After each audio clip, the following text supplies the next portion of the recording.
आप सभी का unique all in one classes में मैं मैथ एजुकेटर आशीष पांडे आपका फिर से एक बार मोस्ट वेलकम करता हूं। आज जैसा कि आप जानते हैं बोर्ड का पेपर हिंदी का हो गया है। आज 21 तारीख है, तो 2024 का हिंदी के पेपर का बोर्ड का सोल्यूशन हम लोग आज देखेंगे। कि आपको इस चैनल पे लगातार जितने भी पेपर होते हैं उन सबका सोल्यूशन भी मिलेगा। साथ ही साथ आप इस चैनल को लाइक और सब्सक्राइब करना मत भूलिए और सभी बच्चे एक दूसरे का सपोर्ट करें और शेयर करें हमारे चैनल की वीडियोस को, क्योंकि आप सभी को इसमें सभी पेपर के सोल्यूशन आपको मात्र पेपर के कुछ ही घंटों बाद मिल जाएंगे। हिंदी का पेपर हमें थोड़ा लेट मिला, इस वजह से आज का ये जो पेपर हम लोग सोल्यूशन दे रहे हैं थोड़ा लेट हो रहा है, लेकिन हम लोग सोल्यूशन इसी तरह लगातार आपको देते रहेंगे और साथ ही साथ आपको मोस्ट इंपॉर्टेंट कॉन्सेप्ट भी बताते रहेंगे जो आपके बोर्ड में हेल्प होने वाले हैं बेटा। तो आप लगातार हम लोग का सपोर्ट करिए और चैनल में वीडियो को लाइक शेयर करना जरूर ध्यान दीजिए। चलिए हम लोग पेपर का सोल्यूशन करते हैं आगे। तो चलिए बच्चों, आप लोगों को के सामने पेपर का सेट दिख रहा होगा, सेट 1 प्रश्न पत्र कोड 321। तो इस प्रश्न पत्र कोड के सहारे हम इस क्वेश्चन पेपर को करेंगे सॉल्व। पहला प्रश्न आपको दिख रहा होगा, ये निम्नलिखित गद्यांश को ध्यानपूर्वक पढ़कर उस पर आधारित प्रश्न दिए गए प्रश्नों के सर्वाधिक उपयुक्त उत्तर वाले विकल्प चुनकर लिखिए। तो यहाँ पे हम लोग पहला जो क्वेश्चन है आपको देख रहा होगा, तो यहाँ पे पहले क्वेश्चन में गद्यांश के आधार पर परंपरागत टेलीविजन के वजूद खोने का कारण है। तो यहाँ पे पहला इसमें का डी ऑप्शन होगा बेटा, सीमित चैनलों पर निश्चित समय पर आने वाले कार्यक्रम। ये ऑप्शन आपको जो डी दिख रहा है ये हो जाएगा। सेकंड है गद्यांश के अनुसार भविष्य की कल्पना का आधार क्या होता है। इसका ऑप्शन होगा सी, विकसित देशों की उपलब्धि। ये आपको ऑप्शन नंबर सी दिखेगा। स्मार्ट टीवी कहा जाता है, इसका ऑप्शन नंबर डी होगा, स्मार्टफोन की तकनीक उपलब्ध कराने वाले टीवी को। बुद्धू बक्सा संकेतार्थ है, तो इसका ऑप्शन नंबर बी होगा, टीवी का। पांचवा क्वेश्चन है, निम्नलिखित कथन का कारण को ध्यान से पढ़िए और उचित विकल्प का चयन कर लिखिए। तो इसमें का ऑप्शन नंबर डी होगा, क्योंकि कथन तथा कारण दोनों सही हैं और तथा कारण कथन सही।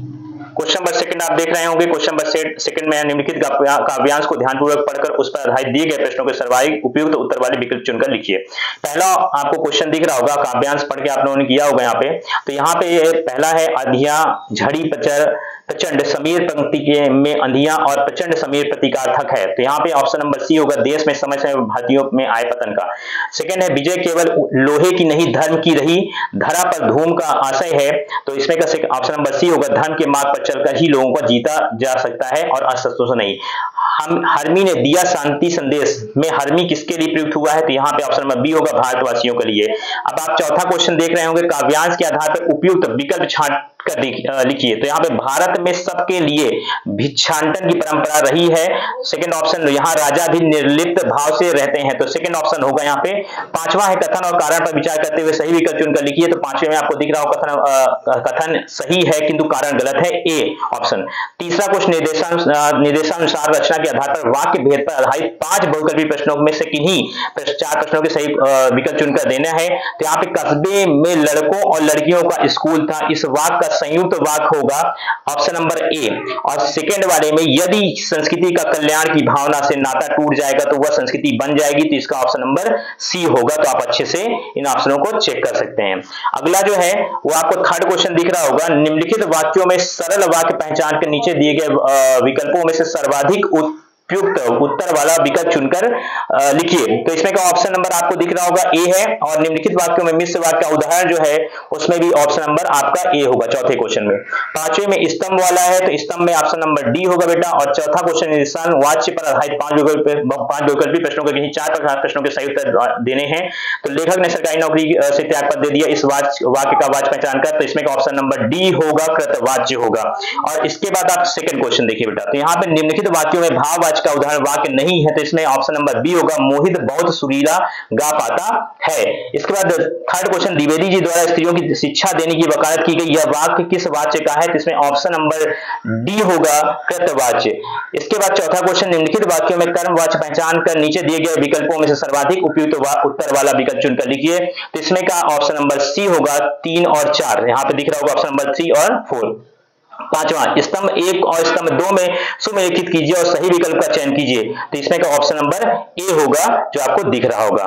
इस पे आप लोगों को पांचवा क्वेश्चन दिख रहा होगा, निर्देशानुसार अलंकार पर आधारित 5 विकल्पी प्रश्नों में से किन्हीं 4 प्रश्नों के सही उत्तर चुनकर लिखिए। तो पहला यहाँ पे, अंबर पनघट पे डूबो रही तारा घट उषा नगरी, इस पंक्ति में कौन सा अलंकार प्रयुक्त होगा। तो मानवीकरण होगा, ऑप्शन नंबर बी आपको दिख रहा होगा। जे रहीम गति दीप की कुल कपूत गति सोए, बारे उजियारो करे बढ़े अंधेरो होए। इनका पंक्तियों में उपयुक्त अलंकार क्या है? तो उत्प्रेक्षा है। ऑप्शन नंबर बी आपको दिख रहा होगा। थर्ड में निम्नलिखित काव्य पंक्तियों में कौन सी काव्य पंक्ति मानवीकरण का अलंकार का उदाहरण है? तो इसमें ऑप्शन नंबर डी है, फूटे हैं आमों में बौर भौरे वन वन टूटे हैं, राणा की पुतली फिरी नहीं तब तक चेतक मुड़ जाता था। इस काव्य पंक्ति में उपयुक्त है, अतिशयोक्ति अलंकार है। और इसमें ऑप्शन नंबर ए है बेटा। पांचवें में आपको ससैया के दोहरे जीव नाविक के तीर देखने में छोटे लगे घाव करे गंभीर। इस वाक्य में पंक्ति में प्रयुक्त अलंकार उत्प्रेक्षा होगा, ऑप्शन नंबर सी। छठवां क्वेश्चन आपको दिख रहा होगा, यहाँ पे पद परिचय को लेकर पूछा गया बेटा। पहला क्वेश्चन है, लेखक के व्यक्तित्व पर उनकी बहनों का बड़ा असर पड़ा, वाक्य में रेखांकित पद का। तो यहाँ पे परिचय है, तो यहाँ पे ऑप्शन नंबर डी होगा, व्यक्तिवाचक संज्ञा एक वचन स्त्रीलिंग संबंध कारक। सेकंड, निम्नलिखित वाक्यों में से किसी वाक्य में परिमाणवाचक क्रिया विशेषण का प्रयोग हुआ है? तो इसमें ऑप्शन नंबर सी होगा, ये पहाड़ी कुत्ते हैं सिर्फ चांदनी रात में ही भौंकते हैं।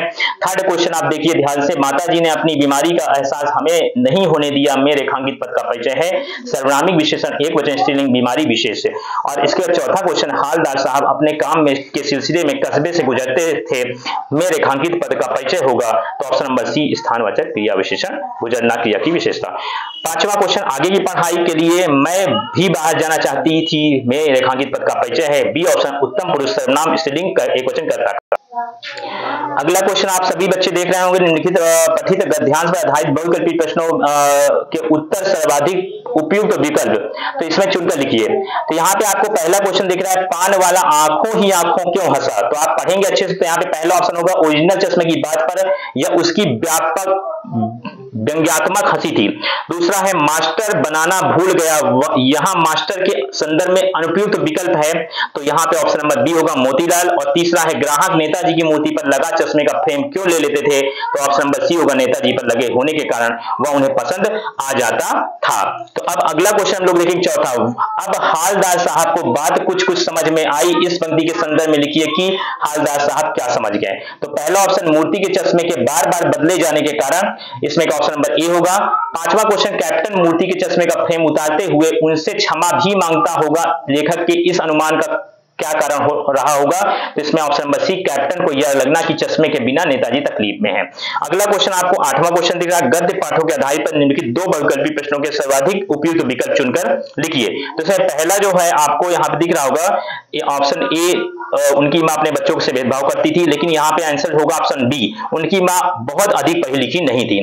सेकंड, संस्कृति पाठ में सुसंस्कृत व्यक्तित्व में किस भाव की प्रधानता मानी गई है? तो आपको ऑप्शन नंबर ए होगा, लोक कल्याण की भावना। क्वेश्चन नंबर 9वां देख रहे होंगे आप सभी बच्चे, निम्नलिखित पठित गद्यांश पर आधारित बहुविकल्पी प्रश्नों के सर्वाधिक उपयुक्त विकल्प चुनकर लिखिए। तो आप मन ही मांझ रही कहिए, जाई कौन पे उधव नहीं परत कही, अवधि उधार आस आवन की तन मन भी बिथा सही, अब इन जोग संदेशनी सुनी सुनी बिरही दही, चाहती हुती गुहारी जितही, तय उत तय धार बही, सूरदास अब धीर धरिए क्यों मर्यादा न लही। बहुत अच्छी पंक्ति थी। यहाँ पे गोपियों को अपना धैर्य टूटता हुआ सा क्यों लग रहा था? तो यहाँ पे ऑप्शन नंबर डी होगा, अपने पति कृष्ण के शुष्क व्यवहार से।